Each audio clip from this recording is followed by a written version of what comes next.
Clarkston Lighthouse Guidance. My name's Chandler Fleming, and I'm the owner and lead therapist at Clarkston Lighthouse Counseling. And I'm Victoria Fleming, co-owner and therapist at Clarkston Lighthouse Counseling.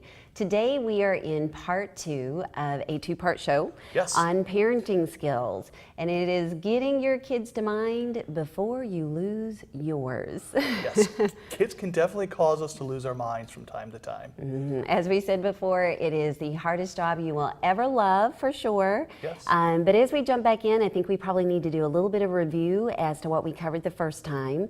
So let's take a look at some of what we touched on in part 1. Sure. So real quickly, in part 1, we talked a little bit about determining the reason for a behavior is complicated. It's really, really hard to tell the whys. Is it a diagnosis? Is it the parents? Is it my fault, their fault? So just remember that sometimes it's hard to figure out the why. And the reason you really want to emphasize that is sometimes we spend a lot of time focusing on the why rather than the behavior and doing something that will shape the behavior. Sure, and sometimes we think if we know the why, we can fix the behavior, and oftentimes that's not the case. The second thing is parents should be in charge. We're the ones who set those boundaries. Yes, we are. And we touched on last time that it's so important to have those boundaries. Yes. Kids want to feel safe. They want to know where the lines are drawn. Yes, for sure. Then we talked a little bit about picking our battles wisely. Why are you picking that battle? Is it about the safety and benefit of your kid? Is it about your own interest? Or is it about somebody else? So pick those battles wisely. I agree. Then we spent a lot of time talking about behavior modification. And it's hard to nail behavior modification down to one show, but just some real key points. Behaviors that are rewarded are repeated. So if they get the reward, they're going to get that behavior, you're going to see more of it. Giving praise makes a behavior more likely to occur. And then the difference between primary gain and secondary gain. Primary gain is the obvious reward of a behavior. And oftentimes it can be just what the person is asking for. They may ask for a cookie, you give them a cookie. The secondary gain is tricky, and that's where most behavioral plans and behavior modification falls down, is that there are rewards that we just don't see. There are rewards that are less obvious, like the kid in math class who really goofs off in math class, and the reward is he gets kicked out into the hall. And as we know, it's a lot better to be a kid kicked out in the hall and away from your peers than sitting in class and feeling like you're not very bright and people are making fun of you and things like that. So we got to watch out for those indirect rewards. Right. For example, sending your kid to his room in a timeout, and yet he has all of his electronics, or she has her phone, and can be texting and having a great time and not having to rake the yard or do the dishes or some of the other things the family's doing. Yeah, I love a timeout like that. Stay in Absolutely. bed, text my friends. So a great secondary gain. Yeah. Oh, yeah, for sure. So then we have consistent reinforcement, that things that are rewarded on a consistent basis, you're much, much more effective at changing the behavior. And then variable or intermittent reinforcement, it takes a lot longer to break behaviors that are rewarded on a random scale. Right. So a lot of times I call that the slot machine effect. Your kids will pick at you, or break a rule, hoping to get that secondary gain or even that primary gain. They'll nag you. And maybe on the first time asking, the answer's no. But when they get to 12 or 13 times, sometimes we break down. So, and those kind of things, those variable reinforcement schedules, make it difficult to change a behavior. And that intermittent is exactly why a slot machine is so effective. People will sit there all day, 24 hours, because they know, and they're actually afraid to walk away, because if one more coin, one more slot, and this may be the big gamble, and the same thing with the child or with the teenager. Sure. One more ask, and I may finally get what I want. The big reward is just one try away. Yeah.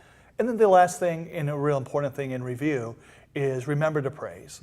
Learn to use words like awesome, great job, good try, things along those lines. So those are some really important things in review. And even I appreciate, and thank you, and things that acknowledge that your child made an effort or did something well. Yes. So, all right, so as we move into the second part, we want to develop even more and look at another behavior modification, love and logic. Yes, and love and logic is a little different than traditional behavior modification, and basically it's a principle that is popular these days. There's a lot of classes in the area. I know Youth Assistance uses it.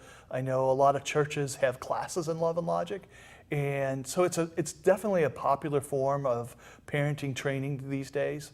And love and logic is complicated. Obviously, there's a part of it that you deal with kids in a loving way. Yes. Just because they misbehave doesn't mean you stop loving them.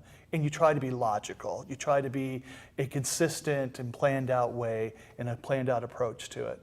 But basically, one of the key tenets of love and logic is that you allow natural consequences to take place. Right. And I appreciate the love and logic. So the out of love, as a parent for your child, you want to shape and model what is going to make them a good adult. Yes. And that's always our goal as a parent, is we are not wanting good kids, good children. Our goal is to rear successful, capable adults. Yeah. And so with love and logic, out of that love, we want there to be a very logical consequence. And so let's look at some examples of what a logical consequence would be for a situation. Sure. So it's really the consequence oftentimes that takes place on its own, a consequence that the parents really don't have to do anything except provide those guidelines and structure.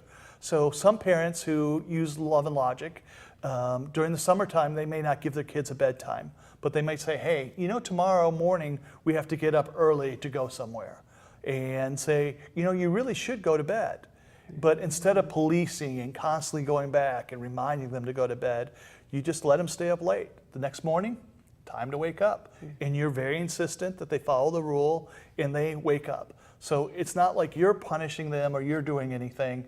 It's just the natural consequence of things. And I appreciate that. And I think that's something that's very difficult for us as parents, is sometimes we think out of our love, we're protecting them by jumping in and turning off the Wi-Fi and absolutely demanding, go to bed now. But as you said, it's a structured approach, it's a logical approach of being like, okay, I've given them a heads up, I've alerted them to the fact, but now they have chosen to stay up, and you know what, they're going to be really tired tomorrow. Sure. And that's a good consequence to suffer. And it's interesting, that love part. I think most parents love their kids, but sometimes it doesn't come through. I remember working with a father one time, and he was very, very frustrated because his son was involved in a lot of negative stuff. And he said to his son frequently, you know what, you're going to be a loser. You're never going to amount to anything. And I know this father, what he was hoping to do is frighten or scare or turn up the volume emotionally onto what was going on and try to get his kid to behave. Right. But the love didn't show through. And one of my favorite sayings is, people don't care how much you know until they know how much you care. So in our discipline, does it show that it's based on, not that we're angry, but that we care about them? Absolutely. And I think that's super important, is that the child, and even in the workplace, there's a lot of this that plays out very well. Yes. And again, if our goal is to have a successful adult, then we want them to be successful at work. And so I think it's, like you said, how much you care. Sure. So there's a lot of different examples for love and logic. One is bedtime, one is money. Sometimes we're trying to teach our kids to use money responsibly. Good way to do it is, here's your allowance. When it's gone, it's gone. And so love and logic kind of works better in younger kids and kind of older kids. It's kind of hard to implement during those transitional years. A lot of times 14, 15, 16, you got to be a little bit more careful of what you allow natural consequences to occur. So if they kind of get it when you're younger, that you're not going to come in and rescue, and sometimes they're old enough, kids 17, 18, 19, he really has to make their own choices or her own choices and live with those choices. Okay, so could you give an example of a transitional year that might be difficult to use love and logic? Sure. So a 15-year-old says, I'm not going to honor curfew. Well, the consequences of that could be pretty big. In a lot of communities, it's illegal to be out past curfew. And there's community, I think Royal Oak actually has a community curfew. So the consequence of saying, you know what, this is your curfew, I want you to be home, I'll let you face those consequences on your own. The price is too high. Okay. So in those situations, you have to use a little bit more parental structure, parental support, and more guidelines and saying, yeah, I am going to chase after this rule and not just allow the natural consequence, but the consequence that I'm going to give you change this behavior. So having set the boundary, following through on the boundary in that case, rather than allowing someone else other than you set the boundary. Sure. And the other person setting the boundary may not have the same investment, or very likely does not have the same love and investment that you have. But one of the things I love about love and logic is oftentimes we can allow other people to fight that battle and send that message. A lot of times the school system will implement discipline on its own, loss of privileges of sports, having to stay after for detention. And if we allow other people to be in that disciplinary role, it takes some of that slack off of us. We can be the good guy and let the other guy take care of that discipline. And I really appreciate that you brought that up, because I do think there are times that as a parent, we think the loving thing to do is to jump in and rescue our child, when actually the loving thing to do and really the supportive thing to do of the system, of the school system in that example, is to allow your child to phase. If your child missed practice over and over and the coach has now said, that's it, you don't get to play Friday night's game, then that's a logical consequence. Yes, for we sure. don't want to run in and try to insert our will. For sure. Yeah. And so we don't rescue the kids in love and logic, for sure. Okay, so all right, so having looked at love and logic, I know we've got some other areas that we want to touch on, some other important tips that we want to take a look at. And I know one of those is the whole concept of dancing. Yes. You know, and it's hard to explain dancing. You know, if you try to, like, if there was an alien that came to Earth and you tried to explain how to dance, you could talk about the movement, you could talk about a lot of things to it, but dancing is an art. And it's something with practice people get better. But the key part of dancing is if you're dancing close with a partner, then when you change some of those steps, naturally they're going to follow. So, and that's kind of the art of dancing, is that you work on changing what you do and changing how you react, and it will have an effect on how the other person you're dancing with behaves. And absolutely, and there's actually a lot of dancing that goes on in the social arena. There's actually a sped up video that was done of people in a kitchen who were in a social situation, and there was a big island in the middle of this kitchen, and as people kept encroaching on the one individual's personal space, she kept trying to get further away, and as they sped this video up, it was entirely a dance. Oh, It cool. was a dance of trying to figure out, and we do that all the time. Yes. We do that at work, we do that in our marriages, and we do it as parents with our children. Right. So the other part of dancing is timing is everything. And what I mean by that is, you know, there are sometimes better times to bring up problem areas. So 2 weeks before prom is usually a better time to talk about grades than 2 weeks after prom. One thing, the semester's almost over at that point, but also you have more leverage. And kids are awesome at this. They will ask you questions or ask for privileges when you have company over or your mom and dad are there, when they have an audience. They use timing really, really well. We should learn some of the things from our kids, that timing is very, very important. And you know, if your kid's coming home from school and they're in a very, very bad mood, and you know, you found out that they broke up with their girlfriend or boyfriend, that's probably not the best time to approach how dirty their bedroom is. So remember timing. I agree. And timing for us as well, because like you said, our children know how to pick the time. Our teenagers are particularly masterful at knowing when to pick the time, and the time for us is usually we're in a hurry and they're looking for a quick yes. Yes. So we need to be aware that very often a question does not have to be answered at that precise moment. It is absolutely okay to say, I'll get back to you on that. Yep. And then you pick the time. Sure. I pick the time. And my favorite saying of that is, it's okay to delay. So it's okay to put things off and delay for a reasonable amount of time. If you keep delaying and you don't address it, it's too long. But just remember, it's okay to delay, to use that timing to your advantage. I like that really well. So, all right, so as we change the dance, as I change the dance, then actually what I'm doing is I'm forcing my child to shift. Yes. So what's going to happen once I force that child to shift a little bit? Well, sometimes, you know, they'll move and start dancing with you, or they'll quit dancing. And, you know, they'll say, hey, this is just too much, this is too different, this is too foreign. So, you know, and then we have to be strategic. We have to address what's going on,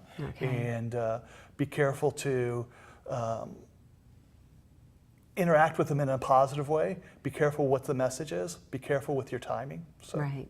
Okay. So anything else you want to say about the dancing component? Just be strategic. It's very, very important to have a strategy and know what you're going about doing, and think ahead, plan ahead. Use timing to your advantage. Look for those great learning opportunities where a big deal could be made into a small deal. Okay, so all right, so I know there are some other aspects that we want to touch upon. Sure. And some other tips that we want to develop. What are some of those that you wanted to bring up today? Sure. And really quickly, just the use of police. And a lot of times, most of us as parents, we don't have to use that, but sometimes it is a valuable resource. Sometimes we do have to use the police. So that's a real important consideration, is that, and if you do find yourself in a situation where you're having to use the police, I prefer to use the police and make it into a mental health issue. So, my son's in counseling. My son has a lot of behavioral issues, and not make it a legal issue. So the use of police sometimes, hey, can you take him to the emergency room? I want him to be evaluated. And that kind of leads into the next one, is hospitalization and long-term care. Sometimes psychiatric hospitalization is necessary. I really, really strongly try to avoid that with all my clients. And I normally don't recommend bluffing, but you got a kid, he's destroying your house, he's saying threatening things. Having the police come and say, I want him to be hospitalized, is a good first step. So when you get to the emergency room, if things calm down enough, then you can say, hey, we'll give this another try, let's go home, and try to avoid that hospitalization, as opposed to saying, my son is out of control, come and arrest him, take him to jail. That's usually not the better option. Okay, so obviously we've made a big shift. We've made a shift from behavior where making some adjustments, where changing the steps a little bit, to behaviors that are not going to respond to dancing, behaviors where it's violent and maybe police intervention is absolutely necessary. Sure. But you did say you avoid hospitalization if at all possible. Yes. Why is that? My experience has been that oftentimes the same problem that brought the kid into the hospital, they're leaving with that problem. Even in real serious things, kids that are suicidal, the day they walk out the door, they may be slightly less suicidal, but 2 days later, you may be still managing that same risk. The same thing with tendency to violence. The kid may need to go in the hospital because he's violent and out of control. Within the next week or two, you may find yourself being in that situation again where the risk for violence is still where it used to be. And then, unfortunately, I've seen a lot of kids learn bad habits. They learn from other kids how to manipulate, how to do things in a real negative way. Okay, so that would be a last resort. Yeah, hospitalization, use of police are last resort. But you know what? Unfortunately, we all have really bad days. And sometimes those really bad days, you're a great kid, you do need to use a technique. You do need to consult a professional. You do need to call the police and have him come and try to help, or her come and try to calm things down. Because the reality is, even in looking at the love and logic, the loving, logical consequence at times is a call to the police. Right, and you got to protect your kid, you got to protect your family, and you got to enforce some of those limits at times. Okay, so all right, so police only in extreme situations. Sure. Hospitalization is the last resort. What are some other tips we want to end this show with? Okay, so one of the things that I like to encourage parents is a technique that I've called loading. And loading is where you ask your kid, any age, to do a few things throughout the day. So maybe in the morning you say, hey, can you check the laundry? Take the clothes out of the washer, put them in the dryer. And a couple hours later, you'll say to them, hey, do you mind taking out the trash? Or, hey, can you get the dirty dishes out of your bedroom? Oftentimes in parenting, we get so caught up in making sure that our kids behave that we're constantly in that policeman role. We're constantly checking, and they read us really well. It's kind of like only when we get to that point where we say, I really mean it. Did you do these things? It becomes uncomfortable. The kids don't like us to nag, but our nagging is the only thing that gets things done. So you give them a lot of assignments throughout the day. Well, not really, 3 or 4 assignments, and then at the end of the day, you kind of add all the consequences together. So what I like to do is have something fun planned. You know what, tonight we're gonna go see a movie. And then hey, did you take out the trash? Did you clean your room? No, you really didn't. We're not going. So, and it gets you out of that policeman role where you're constantly having to ask them, hey, did you do that? Did you really do that? Do I need to go check? That gets old for you, and it actually gets old for them. And the reality is that vigilance, that policing all the time as a parent is a secondary gain. Sure. You know, because your child knows, ooh, mom's on edge, or ooh, dad's on edge, and they're having to follow me around and watch all the time, which means we're not relaxed and we're not enjoying the parenting role. And so loading gives us the opportunity to see how responsible they are, and then reward or take a reward away as appropriate. And the last thing on loading is say what you mean and mean what you say. And I repeat that a lot. Oftentimes we have a difficult time actually saying what we mean and following through and really mean it. When you say, go clean your room, do you really mean it? And if you do, you have to enforce that limit. Okay, so we also want to touch on co-parenting. Yes. And that whole aspect. So define co-parenting. You know, co-parenting is where, primarily in a divorce situation, but it's really how do you work out with, how do you do your parenting with another parent, and how do you go about it? Maybe you guys are still married, but you have different styles. A lot of co-parenting is about a divorced family, and it's best for you in any co-parenting situation is to be on the same page. And oftentimes, and very frequently, being in agreement is more important than having the right level of strictness. So your partner may be a lot less strict than you are, or a lot more strict than you are. Try to meet in the middle if you can, but if you can't, being in agreement usually works a lot better in the long run. Okay, so you would say even if it means that the one parent has to yield a little more and is less strict than that parent would ideally like, go with that because it's more important for the child to see unity in the parenting front than disunity. Unity and consistency are very important. Okay, so which does a child tend to gravitate to? Have you found that children tend to prefer the, oh, let's have fun, lenient, or the more, hey, let's have a lot of structure, strict? You know, it's kind of interesting. Just this past week, I have dealt with a father who's really worried. He's been divorced for 8 or 9 years, and he's really worried that his son doesn't want to come over to his house because he's far more strict. And the more I started talking to the father, the more obvious it was that about 65, 70% of the time, this son is spending time at dad's house. So, and I find that to be true, especially in a divorce situation. Kids in the long run tend to pick the more strict parent. Absolutely. It's safer. I like driving on roads that have very clear lines rather than roads that, especially when they've just been paved and it's not defined yet, it's scary. And the same is true for our kids. Right. And then a lot of times I get this question of, you know, should I punish my kid for something that he does with the other parent, especially in a divorce situation? And the answer is, it's got to be very big. But I actually had a kid who there was kind of an argument going back and forth through the parents, and the mom smoked marijuana, and the kid said, Mom lets me smoke pot. We sit down and smoke pot together. He says, what should I do? Well, you know, obviously we called protective services and things along those lines, but there was kind of a transition period. And I told the father to punish it. That, hey, you told me you're smoking pot, that's against the rules. No matter where you are, at a concert, at your mom's house, wherever, it's against the rules. I do encourage parents not to go chasing after that and not to be a detective all the time. Don't be overly zealous of, hey, what did you do with mom? Were you smoking pot? Things like that. But I believe oftentimes kids tell you those sort of things like, hey, I'm smoking pot with mom. Not to rub it in your face, but to let you know, hey, I'm a little bit afraid. These things are going on. Okay, so we're not going to go looking for it, but if it is brought to our attention, absolutely got to deal with it. Okay. The other technique that I wanted to talk about is what I call automatics. It's really just having a system of rules that are 99.5% enforced.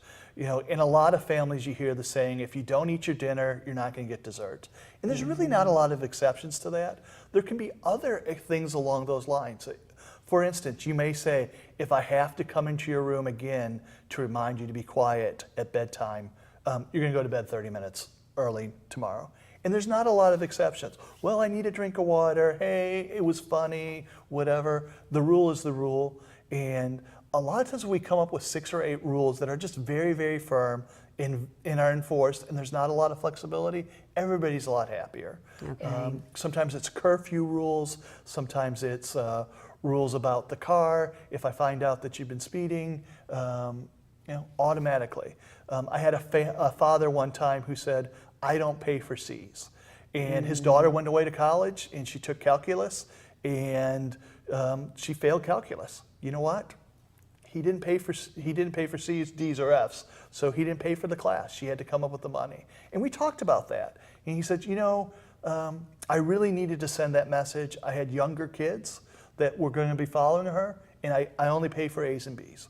It was an automatic rule, and it really helped him out in the long run. And what automatic rules do also is is those boundaries. Then the people in the house know, if I do this, then this. If I don't do this, then this. And some families actually choose to have those 5, 6, 7, 8 rules posted clearly on the refrigerator, so it's known. Yep. There's no ifs, ands, or buts. It's a known, and it just provides a lot more relaxation within the family. Yep. Because people know what's expected. I know what's expected. Sure.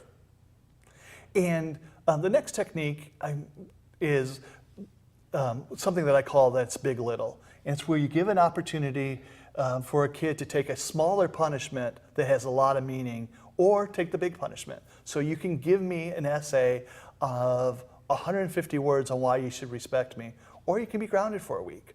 And what you're trying to do is try to teach your kids, one, that you're selecting their consequence, and two, to pick the thing that's little and find the meaning in it. Sometimes when they write that essay on why they should respect you, they get the meaning. They get the message much, much, much strongly. Okay, I like that. And again, it gives the child, the teenager, the opportunity to pick. Okay, would I rather be grounded for a week, or would I rather come up with a 150-word apology? Yes.